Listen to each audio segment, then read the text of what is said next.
Hello everyone, and welcome to Trifecta. Today, I am tired, and not just because I'm running on this little makeshift treadmill. I am tired because I am tired of being outclassed.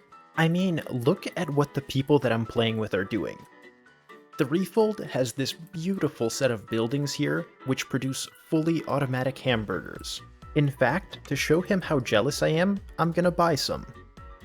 He also has a really cool tunnel bore and a bunch of different automatic farms. My other neighbor Lashmak is outclassing us in a different way. Look at this guy, he's got like 4 beacons and he has all sorts of farms. There's an infinite lava pool, an ore processing setup, there's a skeleton farm in there, he has kelp and melons and pumpkins, he is all sorts of advanced. Also, his horse is just a little bit better than mine in both stats. It's really frustrating. Meanwhile, the only farm I have going for myself is this little flax farm. Today, we need to fix this stuff. And we're going to do it by making something that neither of them have. Cobbleworks. These setups will allow us to generate all of these items that you see here fully passively. So let's see how we do it. Our plans today will begin with making brass. We'll need a basin, a mixer, and we can set everything up here next to our existing create stuff. All that's left is to add a blaze burner and make sure that it's heated. Now all we need to do is throw in zinc and copper. It'll start mixing it, and you can see in the tooltip it's giving us brass. Wonderful time, Rain. We're going to want brass for a variety of reasons, but the main one is for the mechanical crafters. These are what enable us to make the crushing wheels, which are a really important item when it comes to cobbleworks. They're what allow us to, for example, crush cobble into gravel, or gravel into sand and clay. For today, 4 stacks of brass will be more than enough. We can strip some logs, and then right-click them with the brass to get our brass casings. Beyond being useful, I love how these look. Look at that connected texture. Oh, it's beautiful. The next step is to make electron tubes. Making them will require polished rose quartz, which we get from rose quartz, and sandpaper. If we hold these in our offhand and rub them together, well, there you go. That's how you make polished rose quartz. But by combining them with iron, we get our electron tube, and combining that with brass casings and crafting tables, we can make 21 mechanical crafters, which you'll notice is the amount we need to make our crushing wheels. Setting the mechanical crafters up is really not too bad. They'll need to emulate the shape of the actual recipe, so in our case, this big circular pattern. And finally, if you see these arrows, you want to make sure that they're all pointing to one spot. In this case, they're all correct except for these last 2, which we need to rotate into this middle one. Now, it's just a matter of giving it some rotational force.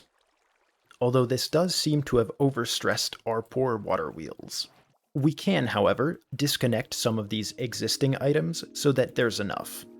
Again, this is a terrible, terrible temporary setup. Despite needing so many crafters, it's really not a very expensive recipe.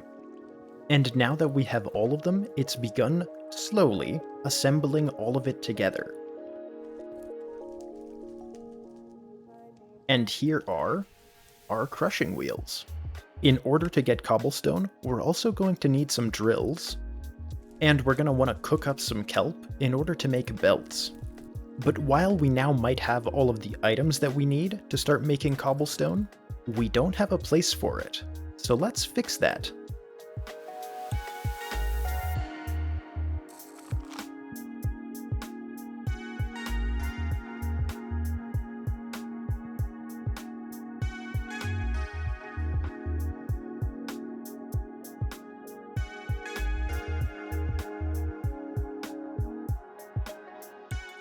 Okay, and welcome back. Now, I made a little bit of an oopsie when I was building this thing, but that doesn't really matter because it's done. This is our quarry. It's kind of just a big pit, but the word quarry sounds much fancier, so we're gonna go with that. It's not so much one that would be used for ores, but rather one that would be used for raw stone. And it makes sense because that's what this is going to be. These 4 empty slots are where our generators for cobblestone, gravel, sand, glass, all of that is going to be. So the aesthetic that I was going for was something very utilitarian. It's not fancy, it's all rough around the edges, because this is just a pit where you would dig out raw materials. That being said, I do really like how this dirt path came out. The lanterns look really nice, and this rope from supplementaries makes for a great railing. But with everything in place, it's time that we start working on the cobblestone generators. And spoiler alert, they are not that cheap. We're gonna be needing new items like the adjustable chain gearshift, display boards, and use some of our newly acquired brass for funnels. And perhaps the most expensive of them all, the rotational speed controller. This guy requires precision mechanisms, which need to be made like so. We'll have to crush up 12 brass, turn it into brass hands, and combine them to make deployers. At this stage, I'm just going to make a horribly janky setup here with a belt and 3 deployers on top. And we can connect the deployers with a belt as well. Now we give them the 3 items that they want in order. We need cogwheels, large cogwheels, and iron nuggets. And if I throw some gold sheets on, they will get applied one at a time. Now, this way of doing it is just about the worst way you could possibly do it. Realistically, you want something to pick them up here, either hoppers or belts, and loop them around. Unfortunately, I literally cannot afford that. And I say that because I am flat broke on iron. This is all that I have to my name, because all of the rest is going to be used to make hundreds of item vaults. So, for now, I had to make do. Luckily, we did get our 6 precision mechanisms, and we can make our rotation speed controller. Now let's waste all of our iron on item vaults and go make this thing. I went ahead and positioned the schematic and brought over all of our resources. But in order to show you how this works, I'm going to be building this by hand. The first section here is really simple. We have some waterlogged stairs and a little spot for me to put lava. It'll flow out, and we make cobblestone. As you can probably guess from the 2 drills behind it, these are going to mine the cobblestone. Below our cobble generator, I've gone ahead and added belts, as well as our rotation speed controller. This, again, looks complicated, but it's not that bad. A rotation will go into the speed controller, which will turn this large cogwheel at a determined rate. This cogwheel spins these chain drives, one of which goes down and spins our belt, the other travels through this gearbox, going up and into yet more encased chain drives that rotate the mechanical drills. These are going to mine the cobblestone and drop it onto the now moving belt below. In the case of this side over here, what happens next is very simple. As the items travel along the belt, they're going to get sent into this item vault. Over on this side, the cobblestone will drop onto the belt and get picked up in this buffer barrel. It'll then get sent out, 16 at a time, and cooked below this encased fan. There's gonna be lava here that turns it into stone, which is what it needs to be to enter the item vault. The wiring to bring power to this fan is kind of a mess. I'm not gonna lie, I hate it. But if nothing else, it'll be covered up, so it's fine. And honestly, that's the bulk of this system. The rest of what I'm going to add is quality of life features. One such quality of life feature is these comparators. They are comparing the signal they get from the item vault to what they get from this analog lever. When the item vault is full, it will read as 15 out of 15, beating out the 14 out of 15 of this lever. This means that they will then send a signal into these redstone links. These are going to connect to these clutches in the back, and will basically turn off the cobble generators once the respective vaults are full. So this system is fully passive and should never produce any excess. And that's pretty much it. All that we need to do now is give it power. Before powering all of them, I decided to go ahead and build the other 3.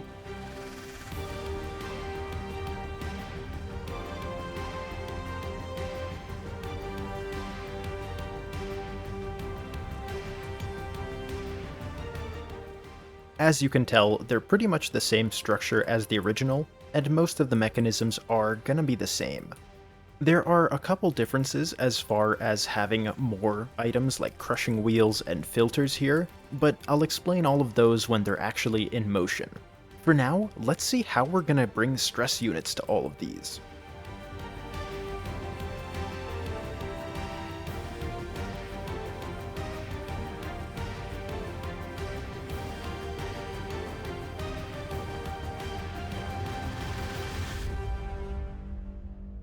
This beautiful tower here is how we're going to make our power happen.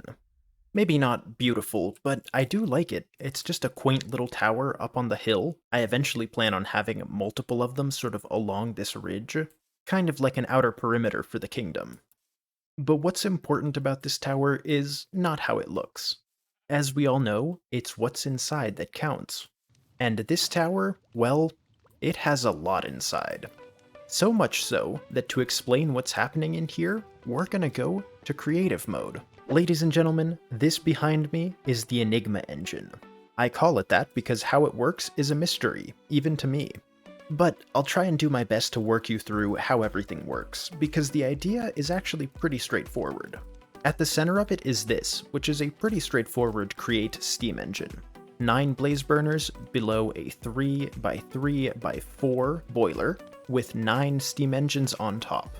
You can see in the tooltip that the boiler requires 3 things. A certain number of blocks, which determine the size, a certain amount of water, which determines the water input, and some heat from the blaze burners. This little section in front of it is the water part. It's just an infinite source that gets drawn by a mechanical pump. Below the pump is a mechanical arm, which will take items from this depot and feed them into the blaze burners. And the item that it takes is lava buckets, which it takes and then puts back onto this depot over here. The blaze burners will last for as long as the item would last in a furnace, which for lava is a very long time. And when I say that it's useful that lava lasts so long, I mean it, because it means that within this 5x5x9 box, I can fit enough dripstone pointing into a cauldron in order to produce infinite lava fast enough to sustain the entire process. These pumps extract it out, and once everything is running, we are producing 147,000 stress units, which is more than we'll basically ever need. Inside something only 5x5x9, we are producing 16 times what a max-size windmill can. This guy right here is 16 times more powerful than that. But to do that, we need to get it working back in survival. All we should need to start it here is a hand crank connected to our pump. Once we start to spin this, our robot arm will grab the first lava bucket, and our boiler is now producing 16,000 stress units. Now we can see from the tooltip, things are starting to speed up. If we check our stressometer, you can tell that we've got that 145,000 stress units. And all that we need to do now is connect this shaft, which runs all the way down and to our cobble generators. Let's give it a test. The drills are working. Slight error on my part though. This is very much going the wrong way. Luckily, all we need to do is change the direction of the rotational speed controller. And with this, we can now watch our cobble, stone, sand, gravel, etc. all tick up. I'm gonna leave it a while and make sure that everything works, but otherwise I think this has been successful.